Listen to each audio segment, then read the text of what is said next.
Når du ved, hvad du længes efter, du ved, hvad du vil have, så er næste skridt at spørge dig selv, hvordan vil det føles at have det? Hvordan føles det her? Hvordan føles dit drømmehjem?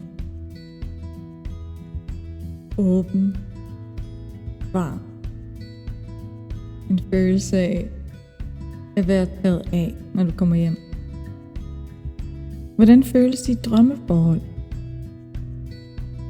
Kærlighed,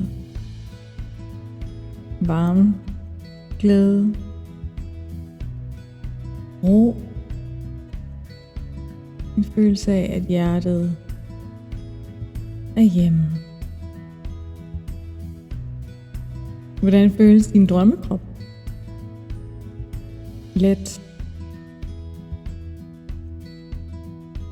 Dejlig at være i. Nem at bevæge. Det er ikke en følelse. Frihed.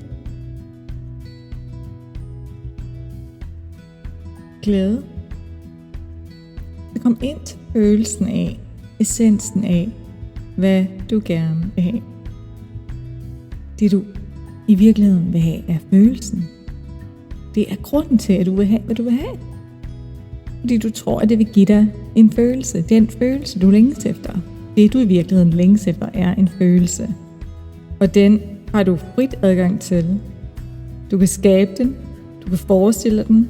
Du kan føle den. Lige nu og her.